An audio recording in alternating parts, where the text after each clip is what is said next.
Targa versus Jinro. Game 2 will be played on Ohana. I can already spoil you guys that before we are actually in the game. So here's the story of Rotti's ears. Do we really Kev, need to do that? Yeah, we do. Okay. I mean, because Kev, I mean, you have this like big, like strong, manly persona, but people shouldn't forget that you're very dainty. and at ESL we use different headsets that actually covered your ears. And Kevin would get like the gnarliest rash on his ears from the headsets, and he had to put this lotion on them to keep him from getting all messed up. And it never failed. Whenever we would go to a tournament in another country, he would first forget his room key and wake me up at 4 in the morning, or 5 in the morning, or 6 in the morning, because he never would remember his hotel room key. And he would always go out. He's like, all right, Ben, I'm going out. I'm like, okay, don't forget your room key. He's like, all right. And then 6 a.m., he would knock at the door. And it was really funny because he would always knock really quietly, like he didn't want to wake somebody up. You know, a good guy, Rotti, even in the middle of the night. Really, really quiet. I really don't want to wake him up, but I need into the room. And I would always hear it, and I would just lay there. I just would make that bastard wait. But he would always forget his room key, and he would also always forget his lotion for his ears, and they would always get really nasty. Yeah, it's actually a really big problem. I didn't have it for a long time. I mean, I guess people have no idea what to imagine of that problem, but it hurted so much that I actually couldn't sleep, because the moment I would lean on my ear, it would wake me up because it hurted so much. It looked like his ears had leprosy. Yeah, and there was a lot of blood involved. Blood and like pus. Like if you would ever have to use the headset after Kevin, it was really gnarly. Yes. It's like sticky, and there's like I would clean them, but gunky stuff all over it. It was really gooey. Like I felt really bad for Rob Simpson in Sao Paulo because he had to use your headset, and like he picked it up and it was like stuck to the desk from your ear. You're making it sound way bad. Way worse than it actually is. I always clean it, but yeah, it was tough times. I am embellishing. My skin is very sensitive for a lot of things, and like in warm conditions, having like a leather headset on top of it doesn't really benefit me.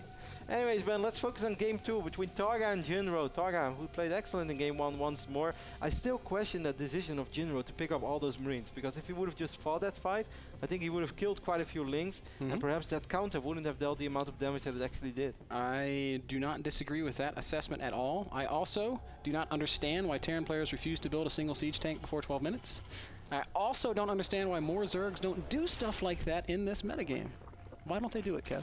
Yeah, I know. I mean, you've been saying it for a long time, and you've been proving right. Then again, the game has changed, man. People want to be more active, want to deny bases with bio units. With tanks, of course, kind of force you to be a bit more defensive, and perhaps just kind of takes away the power of a couple of timing pushes. Command center going down for Jinro in his natural. It's going to be a 1-Rax fast expand into double gas. I'm going to go ahead and call Cloak Banshee follow-up. Yeah, I wouldn't be surprised at all. It's also a very popular build here in the NASL. We've seen it a lot.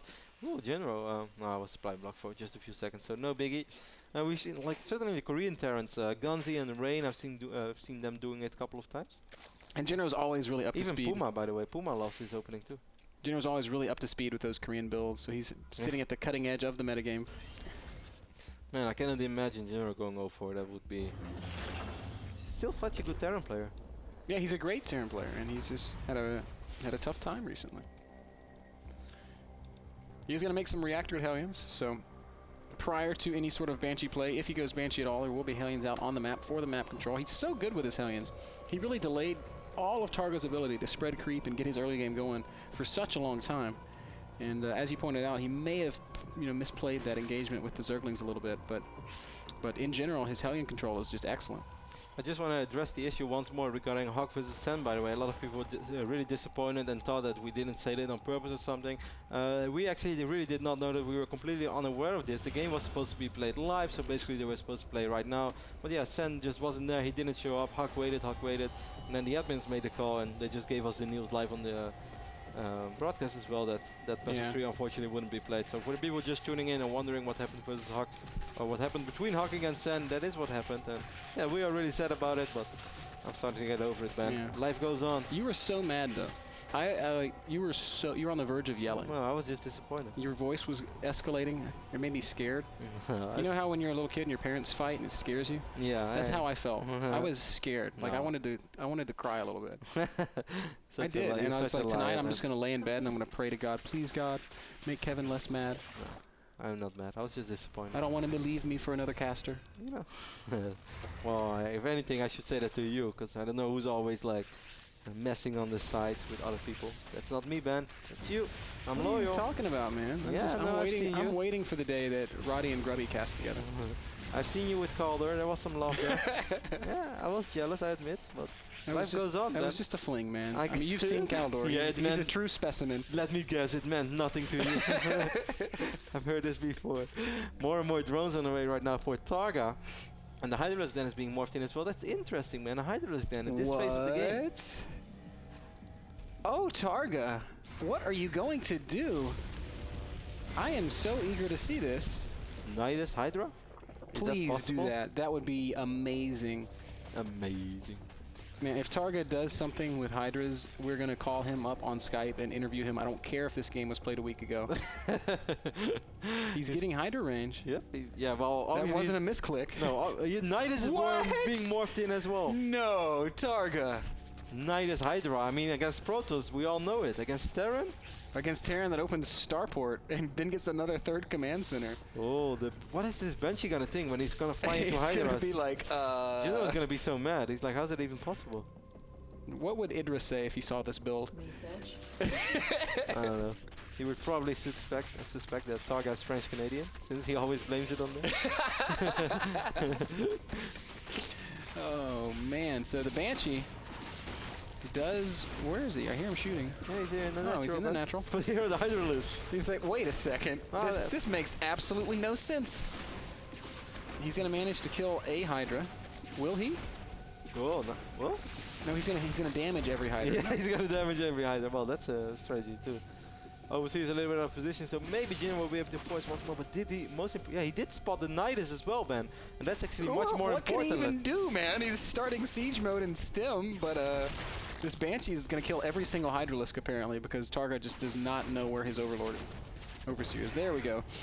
All right, so what the hell happens next? Yeah, where are these Nidus going? I don't think Jinro can hold this, man. Yeah, but Jinro has to be so aware of the fact where does and he's getting a lot of Hellions too. Hellions can be pretty good against Hydras. Nidus is going to go down right outside of Jinro's front. He needs to get siege mode. He's got 30 seconds on siege mode. So I think he's going to be I think he's going to be dead. You think Jinro's dead? I think Jinro's dead. You think Jinro's dead? I think Jinro is DED dead. We'll see, Ben. We have 11 Hydras, which is not even that much. We have 34 links as well, but 7 more Hydras on the way. There are bunkers. And siege mode is almost ready, Ben, and that one siege tank should be the hero of the day. Oh, we have a queen as well. Oh, and here we go. Ling's gonna get roast. No, don't do that, Targa. You need those Lings. And Hydralisk damage output. Oh, siege mode is done, so if Jinro's gonna hold, it's gonna be with the help of these siege tanks. I think Jinro's gonna hold very easily, by the way. No way, man. These Hydras are too good. Queen gonna poke forward at these. You know what? If this was with the new patch, with the new Queen range, Targa would win this game. Oh, I don't think that's gonna happen. This attack fails miserably for Targa. Your calls have been pretty horrible today, man. If he had gone, instead of chasing that Banshee around for like half an hour, if he had just gone, Jinro was dead. Yeah, but I felt the most important. Well, yeah, okay. The most important thing is his 9-kill siege tank. Yeah, that helped out a lot. But these 2 bunkers helped out quite a bit too, and all those Hellions helped out quite a bit too. And I think the fact that he saw the Nidus worm allowed him perhaps to position units all around his base, which also forced Targa to Nidus outside of his base, which all of course did not help. Man, that would have worked if it had been 30 seconds faster. Well, Jinro was on top of his game, man. What do you Interesting thing about Hydras, you know they die to the same number of tank shots as Roaches? No, I did not know that. Yep. And that's of course to do with the fact that Roaches are armored. That is correct. But like, if you were ever weighing the efficacy of Hydras versus Roaches against tanks, Hydras are actually better. Well, barring the speed difference. Yeah, I think that's a really big difference. And I think that's pretty important in RTS, man. Yes, it is. How quick units move. It's an often overlooked thing. But Targa going to continue making use of this Nidus Worm. Drops a creep tumor at the front. It's going to be very hard for Jinro to take this third expansion because it will be covered in creep. Jinro is going to use this one Banshee right now. He's going to activate Cloak to enter the main base of Targa, and he's going to pick up quite a few drones once more. Where is your overseer, Targa? There it is. It's a little far away. Banshee's going to have a total of maybe 8 kills before it gets chased out of there. What? Wow, once more just clicks on every drone. Yeah. He damages 4 or 5 drones, but he doesn't kill any of them. 8 kills. Yeah, he did kill one in the final. I mean, Jinro's right now, of course, in really good shape. He's on triple orbital. He has 60 SCVs. He has a perfect army against the units that Targa had before. Targa's got this, man. Hydralisk Baneling. Not bad. Most legit army ever. And he's just expanding everywhere. Targa's like, okay, that didn't work. I'm just going to take every base and hopefully salvage this game. Obviously, he's in a really bad spot, like all jokes aside. But Pathogen Glands is finishing up. He's building some infestors. He's got banelings. He's getting some upgrades. So Jinro hasn't won this game yet. It's not over. He's still going to have to find and take a really good fight. Yeah, and it seems like he wants to play this very safe, which surprises me a little bit. I mean, everything has been going well for him. You would say just with a couple of siege tanks and a couple of Sim Marines, he would have just gone for a counter push and just tried to straight out win the game. He also had a lot of Hellions, so that would have helped out a lot too. But Jinro is playing this super safe, which kind of allows Targa to get back into this game. Okay, Targa was getting double upgrades. Oh, no, one of them finished. Okay, that makes sense. All right, so Jinro has taken this third expansion, so that's good news. I'm so interested in seeing how these Hydralisks play with the rest of the Zerg army. There's 9 Hydras in the mix. They're going to do a lot of damage. Mad DPS for the Hydralisk, Kev.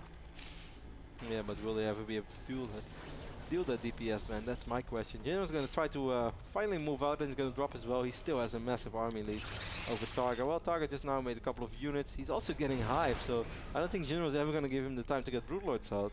There was a time in the metagame of StarCraft 2 that Roach Hydra was the norm in ZVT. I know, I remember this time. And there was also a time when Artosis said Hydralisk Infestor is overpowered. No, it's the future of ZVT, right? Maybe that was the quote. Yeah. Yeah, he said that on State of the Game once. Yeah, it's the future. And then like for the next week, I was playing with Hydralisk Infestor, and I was like, I don't know, Artosis. I think you might be wrong on this one. Like, oh, I'll still have faith in my favorite caster. Dan is never wrong. He is really wrong, but yeah, I guess on that one he kind of dropped the ball. On that moment, he maybe overestimated the Hydralisk a little. Happened to the best of us, man. Of course, that was also when Steps of War was a big map. Yeah. I mean, hey, I was complaining about Hydras once. I thought they had too much DPS. Then they got nerfed. Thanks, David. Pretty scary push here by Jinro, making his way down into the third base of Targa. Targa is going to go for it. Hydra Infestor in action. You've seen it now for the first time ever. Picking off the Metavax. Look at Targa go, man. Really does a lot of damage. Cleans up most of this push. But all those units on the high ground going to make additional fighting fruitless as Targa is forced to back up, at least momentarily. Yeah, and also kill the... Oh, nice fungal right there by Jinro. Look at these Hydras! One more fungal. You've got the energy. Targa, do it! Targa's making a lot of links. Hydra's just going to do it by themselves. And his upgrades are almost ready as well. Jinro did force a cancel on this base over here. On the right side of the map, Targa going for it once more. Jinro, he has those tanks on the high ground, but... Look at this one boss Hydra. He's got 8 kills. Really? And he's going to go for the tank. Oh, don't die, Hydra. This is like Targa's hero of Warcraft. I want Targa to make more Hydralisks. I don't care what the outcome of the game is. I just want more Hydras. Jinro really pouring on the pressure, though. Like, he's way ahead in supply. The 3-base economy working well for him here. He's able to produce so many units. He's got well-upgraded Marines. Targa trying to get some Ultras out. Yeah, he's actually going Ultra, so he's not even trying to get Broodlords, which I guess makes a little bit of sense. I hear a Banshee harassing over here as well in the natural. So Jinro's just all over the place. He used that drop on the right side very well. Jinro did this well. Despite waiting for quite a while, his push was very well executed. Yeah, I'm kind of digging it. Targa gonna drop a couple more infested beach balls, but nothing doing there as Jinro closing in on the third base. Oh, the slugs. Targa really nailing some good fungals there, but don't think it's gonna be enough, Kev. We still have all these tanks over here for Jinro as well. He has a lot of units, reinforcements coming in from the middle of the map, so I think you're right. Targa's doing a pretty cute job here, often say, man. No, any other not cute. Savvy. Savvy job. A pretty savvy Very job. savvy job by Targa. So strange synonym to cute. Savvy. How is cute even remotely close to savvy? Don't ask me, man. Those are 2 words that have nothing in common. Awful. It's quite artful. Let's say he did an artful job with the infestors. That kind of makes sense. I'm going to go with Foxy. You really like Foxy, don't you? I do. Those are some Foxy Hydras. So. Well, man, that means it's going to be 1-1. That means we're going to cast a game 3 as well. So that's evens up the series. Yeah, it's a little bit better. I'm starting to feel better and better. Hats off to Targa for breaking the metagame. Man, that almost worked. It was cool. Almost worked. An A for effort, right? But it still did not work. I like it. That game brought to you guys by Kingston HyperX. It was the Kingston HyperX game to remember. And you should go check it out on YouTube if you're just tuning in. It'll be up tomorrow. Quick commercial break, and then the final game of Targa versus Jinro.